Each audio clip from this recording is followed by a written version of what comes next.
Bonjour, mon invité aujourd'hui est Henri Laurence, professeur au Collège de France, et on va parler avec lui du monde arabe dont il est l'un des tout meilleurs spécialistes en France. Bonjour Henri. Bonjour. Alors, en fait, par rapport à la question palestinienne, on entend souvent dans les médias que les dirigeants arabes se contrefichent de ce qui se passe en Palestine, que ce n'est pas leur problème. Est-ce que ça te paraît correspondre à la réalité ou un petit peu caricatural? Bah, ils sont très embêtés, surtout on peut dire que si on dit que les États sont des monstres froids, on peut dire que les dirigeants arabes sont des monstres froids, qui sont obligés de faire des calculs complexes d'alliances et de contre-alliances sur le plan régional et international et en même temps tenir compte, de leur opinion publique. Alors, parce qu'il y a un divorce, est-ce que, effectivement, dans les opinions publiques, aussi bien au Maghreb, au Machrek que dans le Golfe, est-ce que la question palestinienne reste centrale? Ah, elle est totalement mobilisatrice, du Golfe à l'océan selon la formule, consacrée. Par exemple, tous ces jours-ci, il y a un orchestre israélien qui a fait de la musique en s'inspirant d'Kulthum et il y a des protestations véhémentes en Égypte contre cette appropriation culturelle, par Mmh. les sionistes. Mmh. Donc, ça reste toujours, vivant. Comment expliquer la permanence de cette question dans les opinions? Bah, d'abord par, la comment dire? La contiguïté de peuple, même enfin, c'est la nation arabe, pas le peuple arabe, mais il y a le sentiment de solidarité, ce sont des gens de même religion, à peu près de la même langue, de la même culture, et puis au-delà, et c'est pour ça que ça dépasse évidemment, le cadre géographique du monde arabe, c'est le Grand Sud, c'est-à-dire à la fois un monde musulman. L'Indonésie ou la Malaisie sont très mobilisés, je parle des populations, Mmh. sur le sujet et puis même au-delà, tout pays qui a connu une expérience de colonisation, de peuplement, se retrouve, dans le dossier palestinien. On le voit avec l'Afrique du Sud. Mmh. Alors, pour l'instant, on voit qu'il y a plusieurs stratégies. Il y a des pays qui ont signé les accords d'Abraham, qui ont fait la paix avec Israël et qui n'ont pas remis en cause ces accords malgré ce qui s'est passé à Gaza, pas plus que ceux qui avaient fait une paix auparavant, comme la Jordanie et l'Égypte. Des pays qui sont plus revendicatifs par rapport à Israël et d'autres qui, effectivement, comme tu viens de le dire, essayent de ménager leur alliance avec les États-Unis et les aspirations de leur population. Est-ce qu'on peut voir des différentes catégories dans les diplomaties arabes? Oui, il y a pas de à part le Maroc, il n'y a pas de grand État qui ait signé les accords d'Abraham. Il y a les Émirats qui fait un business très fructueux avec Israël, mais enfin bon, le 10 de la population des Émirats est citoyenne, donc il y a pas vraiment de possibilité de Ça fait 1 million de citoyens à peu près, bon, même chose pour Bahreïn. Mmh. Heu, alors il y a le Maroc. D'abord, c'est loin et ensuite le Maroc le fait à la fois dans la perspective du Sahara occidental et dans son opposition avec l'Algérie. Mais l'opinion publique marocaine est très, mobilisée. Mmh. Bon, pour ceux qui sont plus près, bah, il y a les nécessités de l'alliance avec les États-Unis qui est une contre-alliance par rapport à l'Iran. Donc si un jour la menace iranienne diminue, la marge de manœuvre de ces États va augmenter. Et puis il y a un jeu de sécurité régionale, absolument intense. Pour l'Égypte, depuis sa création, Israël est un danger parce que c'est son voisin et un voisin surarmé. Et dont on se méfie, totalement. Même chose évidemment pour la Jordanie, qui pense que régulièrement, Israël cherche à faire disparaître la Jordanie, s'il y a eu des exemples dans le passé. Même l'Arabie saoudite, une des raisons de son effort d'armement actuel, avec la question des F-35 avec les États-Unis, c'est d'avoir un armement qui la protège non seulement de l'Iran, mais aussi d'Israël. Donc là, il y a des raisons stratégiques de ce point de vue. Bon, le prince héritier, a dit pratiquement ouvertement que lui, il se foutait des Palestiniens, mais que son opinion publique ne le f n'était pas dans cette position et qu'il était obligé de suivre son opinion publique. Même dans un régime autoritaire, finalement, l'opinion compte. Ben oui, c'est vrai que d'un côté, un tweet malheureux peut vous donner plusieurs années de prison, mais de l'autre côté, vous ne pouvez pas aller contre l'ensemble de la société, bon, il préfère faire des mesures libérales en matière de mœurs, et de genre, parce que ça lui donne une assise, dans la société et là, il a le moyen en quelque sorte d'affronter un islam très conservateur. Mais, sur la Palestine, il bougera pas. Alors il joue maintenant la carte, en fait 2 cartes à la fois. Il dit qu'il signera l'accord d'Abraham, quand il y aura un État palestinien et puis il veut aussi avoir un certain nombre de choses des États-Unis, et il veut faire sauter la clause israélienne, c'est-à-dire reconnaître Israël pour avoir ça. Donc il y a 3 questions, il y a le nucléaire, il Mmh. y a l'armement, Les F-35 où les Israël mettait un veto pour qu'ils puissent avoir les F-35. et en quelque sorte, il cherche à acheter Trump Mmh. en promettant des sommes colossales, d'abord, d'importation de matériel américain et secondairement de cadeaux à l'entourage familial. Est-ce que la réconciliation entre l'Iran et l'Arabie Saoudite est réelle, qui s'est faite sous l'égide de la Chine? Est-ce que la différence entre Trump 1 et Trump 2 est pas que la Russie a cessé de voir l'Iran comme une menace existentielle? On sait que le père de MBS avait dit qu'il fallait couper la tête du serpent en parlant du régime iranien. Bon, il y a le souvenir, de la véritable agression iranienne, cachée sous le nom de Houthis contre les installations pétrolières saoudiennes et en quelque sorte l'impuissance des États-Unis Mais à ce en moment-là. 2019. Voilà.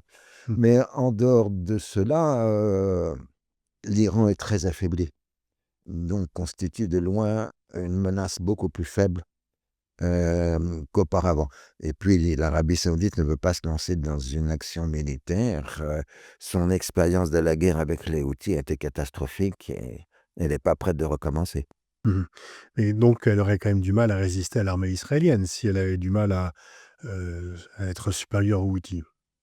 C'est pas la même chose, c'est vous savez, les montagnes, c'est toujours embêtant pour faire la guerre. Les Soviétiques avaient les moyens de balayer les armées de l'OTAN, mais ils avaient pas les moyens de conquérir l'Afghanistan Mmh. et il y a quand même une question de théâtre, géographique, Mmh. heu, de ce point de vue.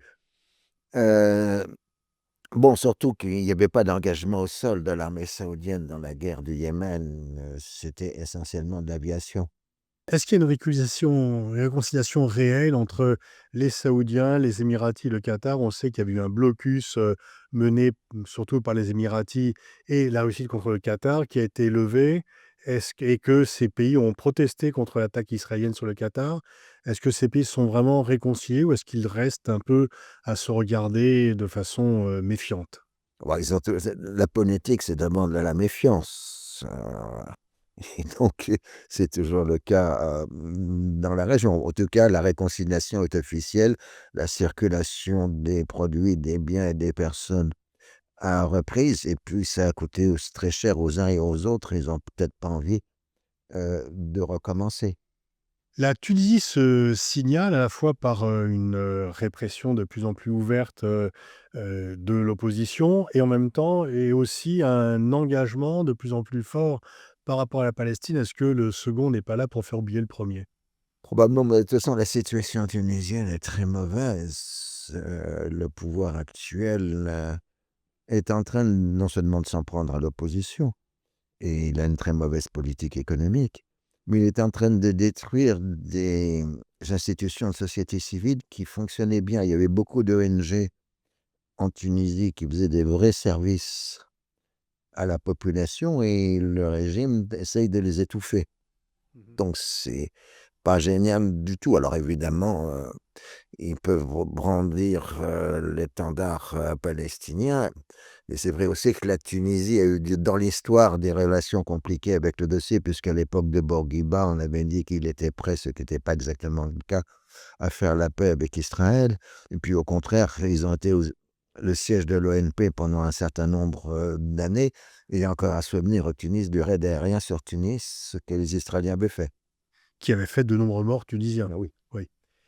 Et est-ce que la position par rapport au conflit israélo-palestinien, joue dans la relation entre l'Algérie et le Maroc? Oui, parce que le Maroc, disons, a une espèce d'infériorité de ressources financières, par rapport à l'Algérie qui bénéficie quand même de la rente pétrolière. En revanche, l'économie marocaine est beaucoup plus active l'économie algérienne. Et donc le Maroc essaye de pallier un peu son infériorité en matériel par un matériel de plus haute qualité que les Israéliens puissent leur fournir, et du coup, c'est considéré comme une menace par Alger, Mmh. de cette présence réelle, mais des Israéliens au Maroc. Mais ça fait déjà des décennies, ça date, du début du règne d'Hassan II, les relations entre, Israël et le Maroc. D'accord. Mais est-ce que la question de Gaza, la question d'Israël, vient un petit peu augmenter la tension entre Rabat et Alger? Non, pas pas sur ce sujet. Le vrai sujet, c'est la coopération militaire entre Israël et le Maroc dans un problème de rapport de force militaire. Parce que sur le dossier palestinien, l'opinion publique algérienne et l'opinion publique marocaine, est à l'unisson. Mmh. Mais en même temps, il n'y a pas eu de grands mouvements en faveur, de la Palestine. D'ailleurs, ni en Algérie, ni au Maroc, il y a pas de manifestations. On a vu plus de manifestations finalement en Italie, sur Gaza que aussi bien en Algérie qu'au Maroc. Au Maroc, il y a une opinion publique très favorable à la Palestine, mais comment dire? Elle rationalise. Pour eux, la question fondamentale, c'est le Sahara espagnol, Mmh. et de façon plus générale, ils parlent de territoires spoliés, au Maroc par la colonisation française qui l'a donné à l'Algérie. Donc face à ça, ben, on comprend que le pouvoir, fasse des relations avec Israël, fasse des relations avec les États-Unis, parce que c'est un ordre de priorité. Mmh. Quels sont les États forts qui restent dans le monde arabe? Il y a quand même beaucoup d'États forts qui ont été renversés. Quels sont, est-ce que l'on peut voir qu'il y a est-ce qu'il y a un leader dans le monde arabe ou est-ce qu'il y a plus rien comme leader et que, c'était des puissances éclatées? Bah, ça fait longtemps qu'il y a plus de, leader. Il y a une remontée actuelle des puissances de l'Arabie saoudite, dans les derniers événements, tout simplement par l'effondrement du régime d'Assad en Syrie, et du coup, il y a un retour de l'Arabie saoudite très actif, dans le nouveau régime syrien, et au-delà, l'affaiblissement du Hezbollah amène aussi un retour de l'influence saoudienne au Liban. Donc ça, c'est incontestable que par rapport à disons, il y a 3 4 ans, la position de l'Arabie saoudite est plus forte. Mais on n'a pas du tout, depuis longtemps, de leader charismatique soulevant les foules à l'image, de Nasser. Non, l'image qu'on peut avoir du monde arabe, si on cherche une définition du monde arabe, c'est là où on regarde des télévisions satellitaires arabes, et en particulier Al Jazeera. Donc si on veut avoir le pouls de l'opinion publique, c'est sur les satellitaires qu'il faut regarder. Et alors, que disent, ces récits dans les télévisions satellitaires? Ben, en tout cas, Al Jazeera qui, ben, donne des directs permanents de Gaza, et cetera. Donc la population, de façon quotidienne, est au courant des moindres événements qui se passent à Gaza, et on voit très bien que les Israéliens ont interdit Jazeera en Cisjordanie. Hem Et simplement, ils ne peuvent pas l'empêcher d'être à Gaza parce qu'ils étaient déjà à Gaza avant le début de la guerre. Et c'est vraiment, unificateur, c'est vraiment une chaîne qui est regardée à un degré important dans tous les pays arabes ou ça ne concerne qu'une petite tranche, de Ah, la population? c'est regarder du golfe à l'océan. Et aussi bien par, les classes éduquées que par, les gens moins lettrés? Ça, je peux pas vous dire, mais l'expérience, c'est que vous allez dans un aéroport arabe, dans les salles d'attente, vous avez Jazeera. Mmh. Heu, dans les hôtels, quand vous entrez dans votre chambre, en général, la téléviseur est branché sur Jazeera. Mmh. Donc mais il y a d'autres satellitaires, il y a d'autres satellitaires du Golfe, il y a même aussi des satellitaires libanaises Mmh. qui entrent en jeu. Mmh. Alors MBS a mis des conditions à la reconnaissance d'Israël et on a quand même le sentiment que, par rapport à celui qui devait être banni par Joe Biden, il est devenu incontournable et que c'est un peu l'homme fort de la région.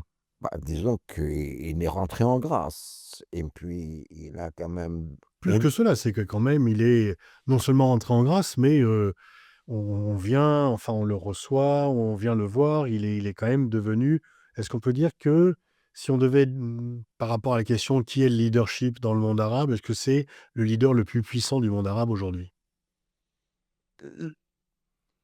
Le jeu politique arabe, ce serait plutôt un jeu de médiation. On veut exister sur la scène internationale, donc on a des crises et donc on se porte comme médiateur des crises et chacun a un peu son domaine.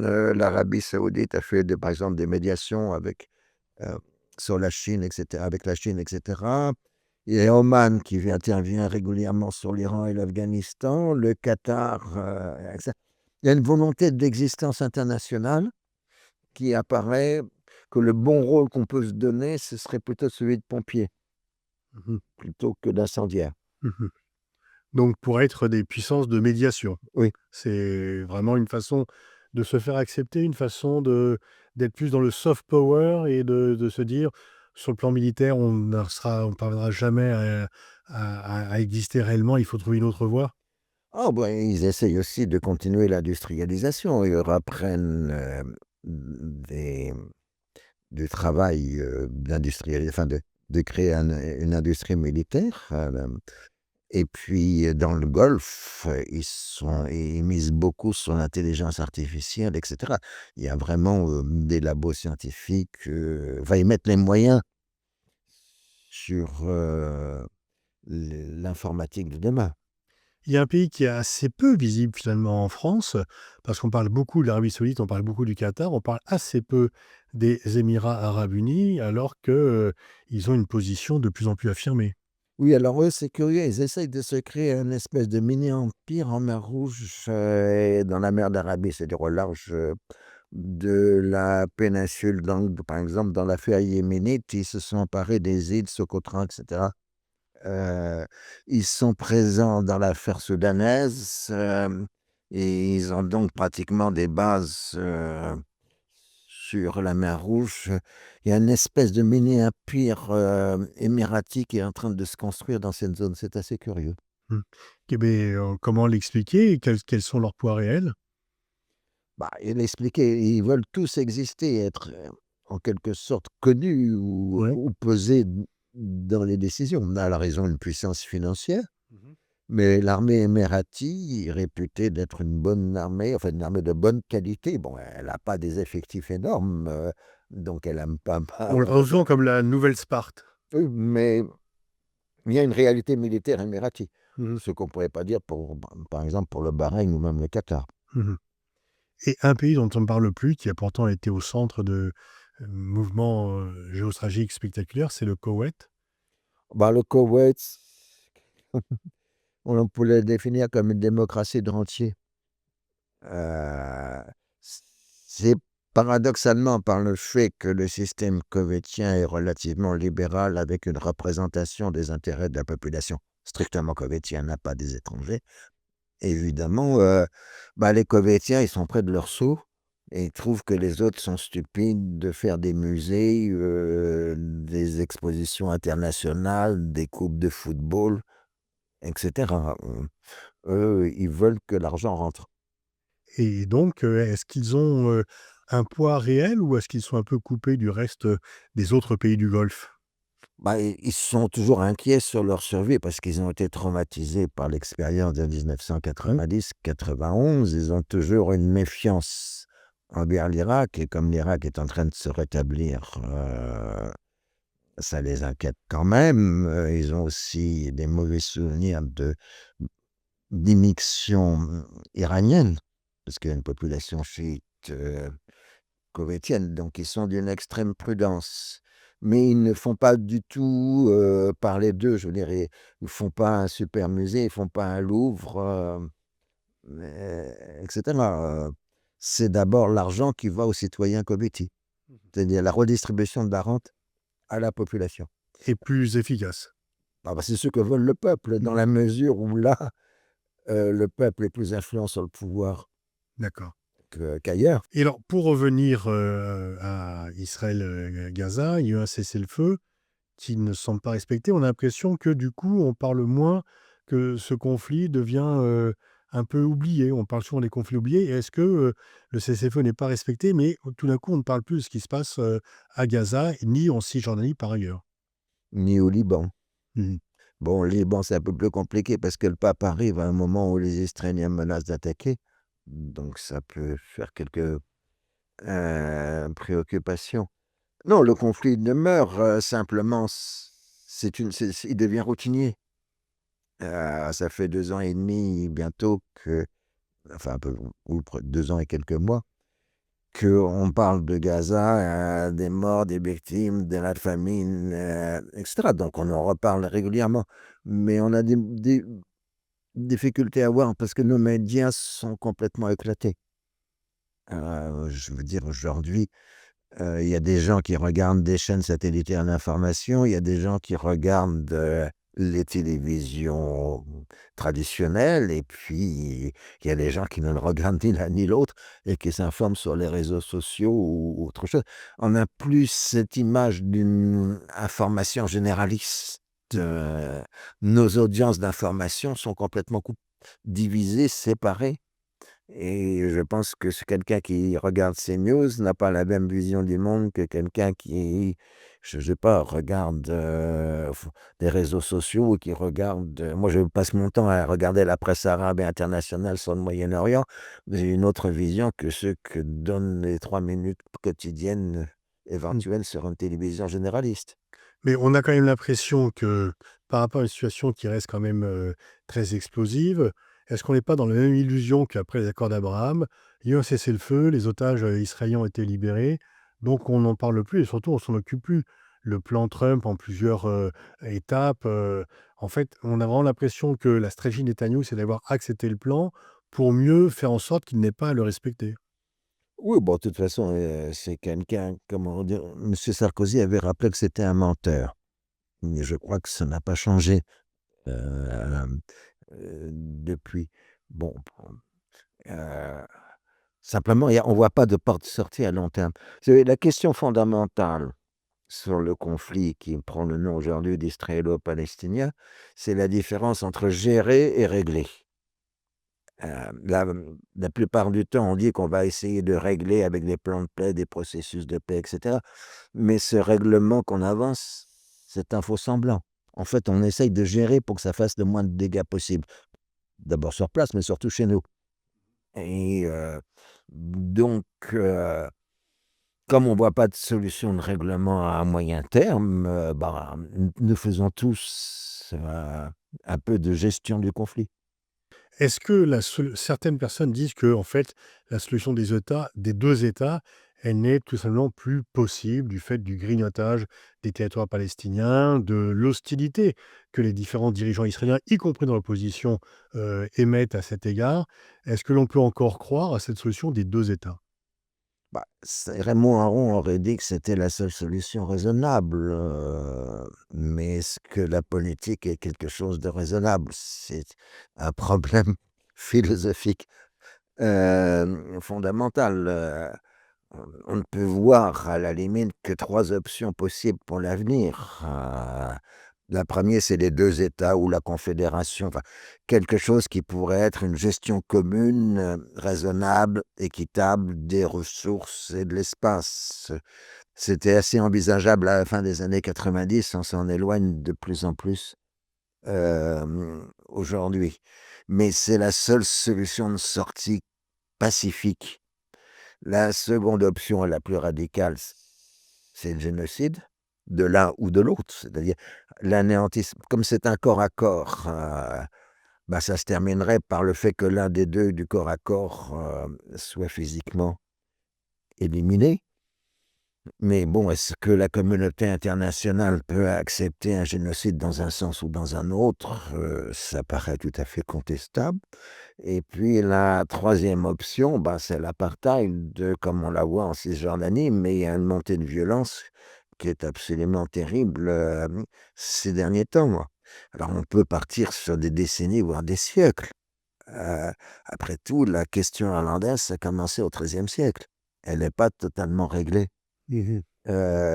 aujourd'hui. Vous savez, ça fait déjà une bonne dizaine d'années que quand on m'interroge, je suis d'un pessimisme total sur le sujet et ma seule espérance, c'est de me tromper.